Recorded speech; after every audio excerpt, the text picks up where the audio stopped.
Greetings and salutations! First of all, I want to make a slight apology for the last episode. Whilst I was filming, there was some roadworks that was started outside, mid-record, so if any of that came up, I do apologise. I've not had the chance to check myself, but I think it may have been humming in the background, but hopefully it wasn't too bad. But today, I'm going to be moving on with Find Love or Die Trying. Now, I'm thinking going Violet. She is the more interesting of the pair. I mean, Ali's just going to be a mixed message all the way. She's going to say one thing and go, oh, did you really think I meant that? And constantly back and forth, and I don't really enjoy that.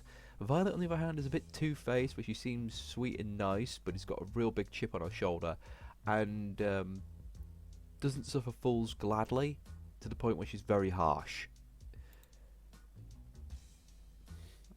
Alright, Violet. I suspect there's going to be a third run through, and we'll have Ali as our only candidate choice. Alright, we'll make it happen. Give us a minute to set up the scene and go find her. Okay, just gone outside the mansion to find Violet when a white limousine drove up and stopped in front of me. This place is a small island. Why the hell is there a limousine here? One stepped out from the driver's seat and walked towards me. Silverain, good day. Please do enter. What's with the formal talk? Please just get in the car, Silverain. You already heard what she did to my brow. He opened the passenger door and ushered me inside. I shrugged and went inside. What's the worst that could happen on a deaf game dating show? We sat in silence as one drove me to what looked like some sort of fancy restaurant and escorted me inside. Okay, new area. This is very nice. Bonjour, Suzer. I trust my new butler brought you here safely. Yeah, he did. What's going on, Violet? I thought I would give you a chance to have some alone time with the star of the show is all. I'm told this is what people do when they are courting. Have you never been on a date before?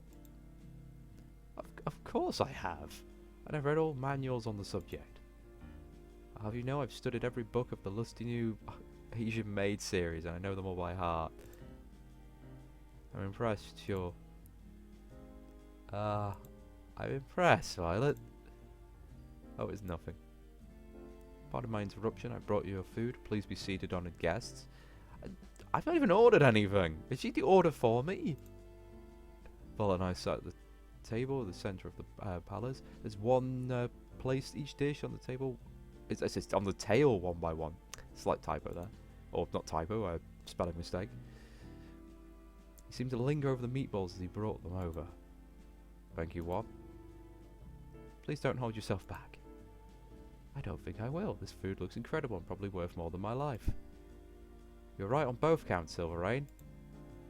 I'm ecstatic you like the assortment. I planned it myself. You're a chef. You could say that. What do you mean? Anyway, tell me more about yourself, Silverain. There's not too much to say. Amnesia is a hell of a drug. You do not remember your past? Yeah, bummer, right? Then rest assured I will find the finest scientists in all the land to help you recover your memories when this is all over. That would be great. Thanks, Violet. Okay, they all seem to be a bit too eager. I can understand Yui being like, oh, I really want to date him right away. Tara was more like, I want this person to be my friend. Scarlet kind of wants to experiment on me because I'm an interesting case, but why is she going out of her way to help? Think nothing of it. It's a duty of those with more to give back now. Oh, that sort of mentality. Though, have you ever thought perchance that this is actually a blessing in disguise? What do you mean? Many of us would be happier not knowing what drags us down. That may be true, but I still need to know. You sound just like the reference You just sound like the... Sorry. Oh, you sound just like the reference examples in the romance manuals. Consider me impressed. You know, those manuals are just regular old fiction novels, right? Huh. You're quite funny, Silverain. An admirable trait to have. I like that. Anyway, you haven't told me about yourself, Violet.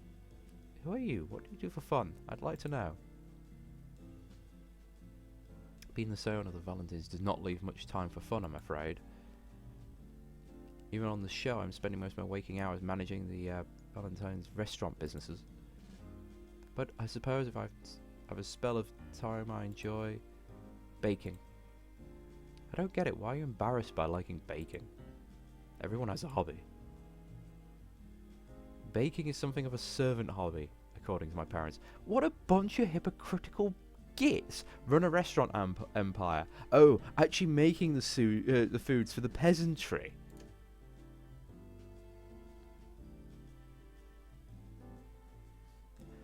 When they found out I was enjoying that, well, they made sure to stop me from ever doing it again with all the restaurant work. It's a bit ironic, isn't it? You know what? I do know of what, but what do you mean? Who cares what your parents think? Here on this island, a million miles out, they can't stop you. How about we find some time together to bake up for lost time? Ah, that pun! Oh, good. Very good. Oh. That would be wonderful, Silverain. I'll make some time on my calendar for you. Spent the next few hours enjoying the finest meal that money could buy. Each course was better than the last, just like each chapter of the lusty new Asian maid, according to Violet. Something tells me that the same applies to every moment I'll share together with Violet. I don't know, I suspect you'll probably end up in a lot of trouble as her parents dispose of you.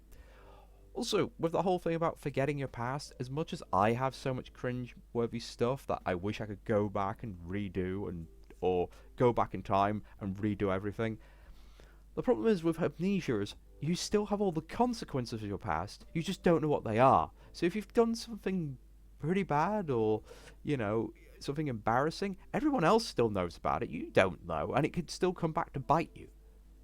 Okay. I was about to enter my room when I felt a familiar tap on my shoulder. Hey there, Silverain, got a minute? Let me just make sure Scarlet Violet sees me come in here. Fan some flames. Sorry, what? Cat looked around, smiled, and went into my room. I followed suit. First, the good news. Okay, yep, we're all about the early ratings again.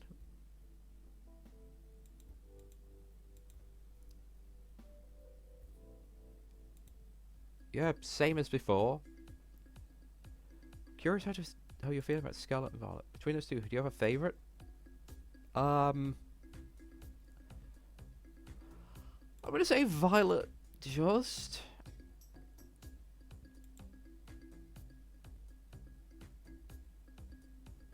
Because Scarlet scares me. I don't know as much as I like about Violet just yet, but I know more than anything I want to keep learning about it. Yeah, same words again. It's like we are going through the motions. Oh, you're not going to let us out. Don't taunt us with that line. Okay, what is the... what's the thing we're going to remember now tonight when we sleep? Sometimes the most precious memories are the most mundane. It's just the two of us spending the evening together in the games room.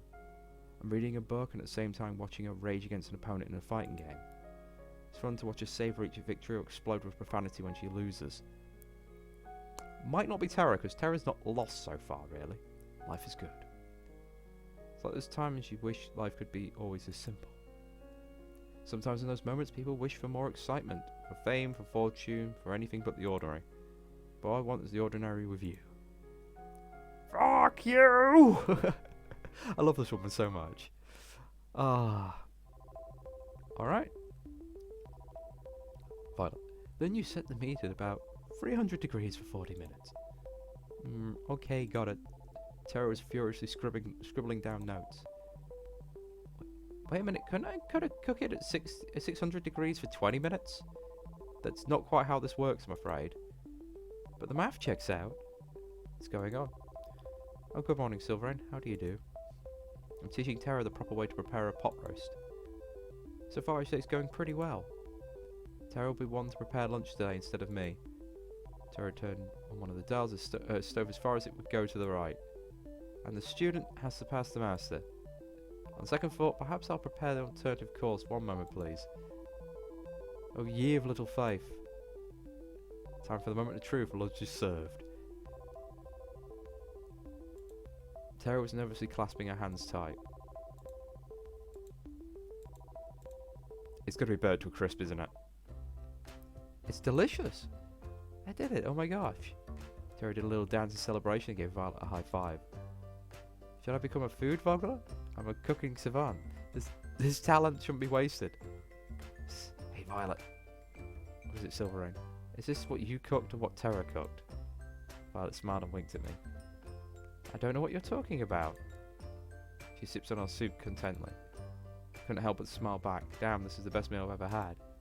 Granted, my memory only goes back about 3 days, but still it counts for something. Isn't that going to cause Terra to burn or miscook more things? I mean, it's a sweet gesture, but... Oh well. Morning Silver, it's time to decide your last soulmate candidate. Oh yes, because we get 3 of them this time. Oh man, I'm going to make a killing from today's bet with 4. The poor guy doesn't know you've been rigging the show. What he doesn't know can't hurt him. I don't know, it's hurting his wallet. Anyway, after you make your choice, it'll be just between the 3 soulmate candidates from here on out. Wait, just a second. What does that... I thought someone would... Let me explain. If you don't get chosen, well, we'll make the rest of this show a tropical getaway for you. You'll still be able to see the other girls and live in the mansion, so really it's no big deal. Terry did a little fist bump. So without further ado, who's the last unlucky girl? I'd like to spend some time today with... Well, there's only one choice, and that choice is the one we're going to be picking next time. Thank you for watching, and I'll see you later.